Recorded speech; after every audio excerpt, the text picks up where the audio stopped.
శ్రీమాత్రే నమ. జయ గురు దత్తాత్రేయ నమ.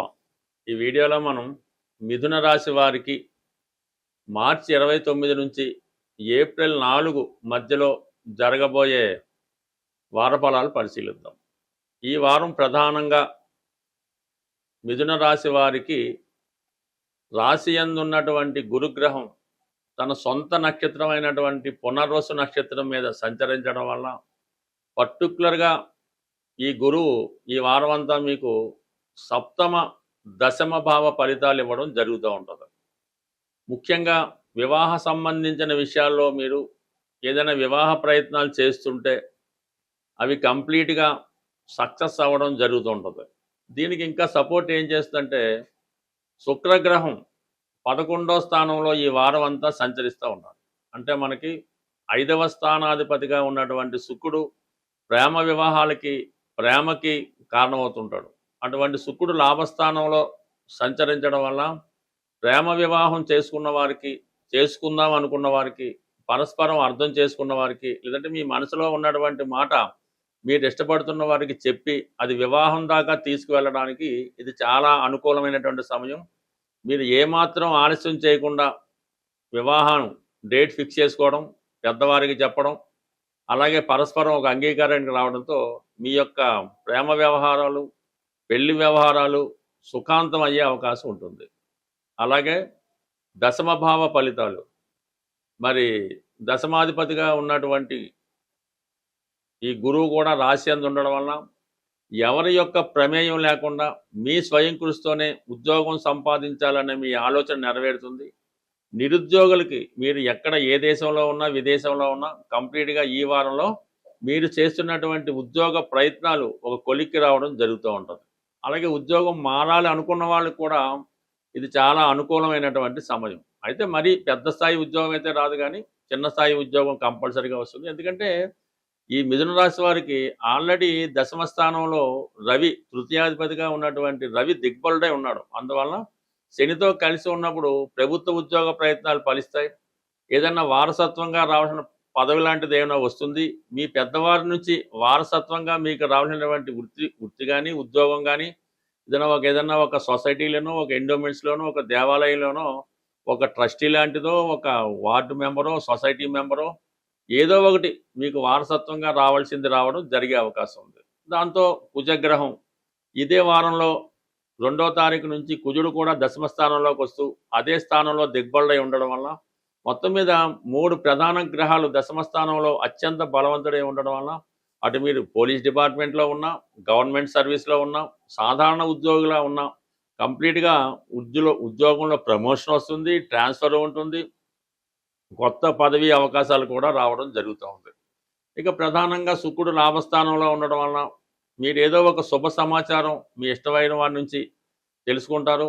కొత్తగా పరిచయం అయ్యే అవకాశం ఉంది. ఏదన్నా ఒక స్త్రీ మీకు పరిచయం అవడం, మీ జీవితంలో ఎంటర్ అవ్వడం, ఆమె యొక్క సలహాలు సహకారంతో మీ జీవితాన్ని సరిదిద్దుకునే ప్రయత్నం చేయడం జరుగుతూ ఉంటుంది. బట్ ఏదైనా అది ఒక స్త్రీ అన్నది మీ అక్కయ్య అవ్వచ్చు, వదిన గారు అవ్వచ్చు, మదర్ అవ్వచ్చు, ఏదైనా ఒక స్త్రీ సహకారంతో ఈ వారంలో మీకు కొన్ని ముఖ్యమైనటువంటి ఫలితాలు, నిర్ణయాలు తీసుకోవడం జరుగుతుంటుంది. వివాహ విషయంలో కూడా మీకు ఒక ప్రధానమైనటువంటి భూమికగా మీ కుటుంబంలో ఒక స్త్రీ మిమ్మల్ని ప్రోత్సహించడం కానీ, దగ్గరుండి వివాహం జరిపించడం కానీ జరిగే అవకాశం ఉంది. ఓవరాల్గా మిథున రాశి వారికి శుభగ్రహం రాశిలో సంచరించడం వల్ల ఏవైనా మంచి అవకాశాలు వస్తాయి, మంచి నిర్ణయాలు తీసుకుంటారు. లాభస్థానంలో ఒక శుభగ్రహం శుక్రగ్రహం ఉండడం వల్ల మంచి మిత్రులు లభిస్తారు.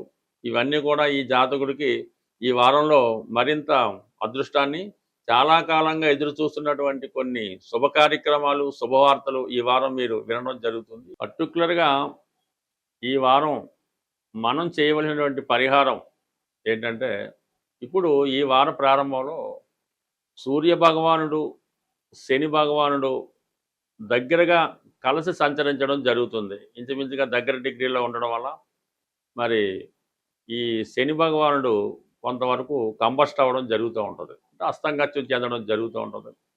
దానివల్ల ఈ ఉద్యోగస్తులకి చాలా ఇబ్బందులు కలుగుతుంటాయి.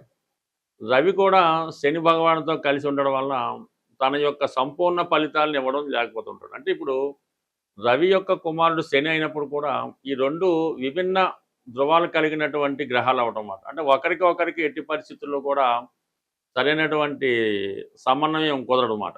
అందువలన ఈ 2 గ్రహాలు కలిసి ఏ రాశిలో ఉన్నా ఆ రాశి యొక్క కారకత్వాలు చాలా వరకు ఇబ్బంది పడుతూ ఉంటాయి. సో ఈ కారణం వలన ఏంటంటే ఎవరైనా సరే ఈ సమయంలో వ్యక్తిగత ఆరోగ్యం కొరకు కానీ, తండ్రి గారి ఆరోగ్యం కొరకు కానీ, లేదంటే ఉద్యోగంలో అభివృద్ధి కొరకు కానీ కంప్లీట్‌గా ఈ 2 గ్రహాలని మీరు పరిహారం చేసుకోవాల్సి వస్తుంది. మనం నిరంతరం 100% పరిహారం చేసుకోవాల్సిన గ్రహం సూర్య భగవానుడు. అంటే సూర్యుడే మనకి వెలుగుని, జీవితాన్ని, ప్రాణాన్ని అన్నీ సమకూరుస్తూ ఉంటాడు.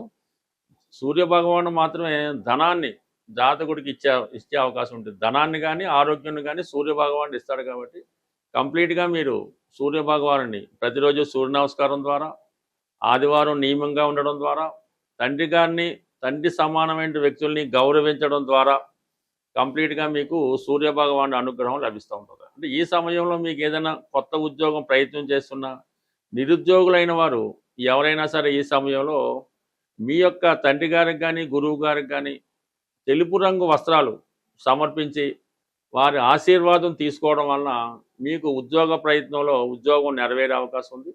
అలాగే ప్రస్తుతం మరి ఈ సమయంలో మీరు ఉద్యోగం కొరకు ఆశిస్తున్నటువంటి నిరుద్యోగులు ఎవరైనా ఉంటే మీరు శ్రీరాముల వారి పట్టాభిషేకం ఫోటో ఒకటి తీసుకొని ఆ పట్టాభిషేకం అన్నటువంటి ఫోటోకి మీకు సాధనతార రోజు కానీ, మీ నక్షత్రానికి సాధనతార రోజు కానీ, లేదంటే క్షేమతార రోజు, లేదంటే సంపత్తు తారాబలం చూసుకొని వా ఆ శ్రీరామ పట్టాభిషేకాన్ని రామరక్షా స్తోత్రం అన్నది పారాయణ చేసి రాముల వారికి, లక్ష్మణుల వారికి, భరత శత్రులు అందరికీ కూడా ఆలోచించుకొని ఒక చక్కని అంటే మీరు ఏదైతే తింటారో అటువంటి భోజనాన్ని నైవేద్యంగా పెట్టవలసి ఉంటుంది. అలాగే ఎవరైనా అన్నదమ్ములు ఉంటే ఒక ఇద్దరు కానీ, నలుగురు కానీ ఉంటే అన్నదమ్ములైన వారికి ఈ మీరు ఆ రోజు ఆహ్వానించి వారికి భోజనం పెట్టడం వల్ల మీకు కంప్లీట్‌గా నిరుద్యోగ సమస్య ఏమన్నా ఉంటే పరిష్కారం అవుతుంది. కొత్త ఉద్యోగం వస్తుంది. అన్నదమ్ముల మధ్య స్నేహభావం ఏర్పడుతుంది. పరస్పరం ఒకరు సహకరించుకోవడం జరుగుతూ ఉంటుంది. సాధారణంగా మీరు ఎక్కడున్నా, ఎలా ఉన్నా మీకోసం మీరు బాగుండాలి, మీకు ఉద్యోగం రావాలి అనుకోని ఒక నలుగురు, ముగ్గురు ఆలోచిస్తే మాత్రం కంపల్సరీగా మీకు అటువంటి ఉద్యోగం కానీ, వ్యాపారంలో అభివృద్ధి కానీ వస్తూ ఉంటుంది. అదే కొంతమంది మీరు పాడైపోవాలి, నాశనం అయిపోవాలి కానీ ఏ ఒక్కడు కానీ, ఇద్దరు కానీ ఆ విధంగా కోరుకోవడం వల్ల కంప్లీట్‌గా మీరు ఎంత మంచి స్థితిలో ఉన్నా ఇలాగ నాశనం అవ్వడం జరుగుతూ ఉంటుంది కాబట్టి సాధారణంగా అటువంటి వారికి దృష్టిలో పడకుండా మంచి వారితో స్నేహం చేయడం వల్ల అన్నదమ్ముల మధ్య సఖ్యత ఏర్పడుతుంది. ఉద్యోగపరంగా అభివృద్ధి కలిగే అవకాశం ఉంది. ప్రేక్షకులకు విజ్ఞప్తి, ఈ వారం అంటే 29 మార్చి 2026 తేదీన ఆదివారం రోజు సుందరయ్య విజ్ఞాన కేంద్రం భాగ్యలింగంపల్లిలో ఒక జ్యోతిష మహాసభ మా ఆధ్వర్యంలో నిర్వహించడం జరుగుతుంది. ఈ జ్యోతిష మహాసభ ఉదయం 9:30 నుంచి సాయంకాలం 5:30 వరకు ఉంటుంది. ప్రవేశం అన్నది పూర్తిగా ఉచితం.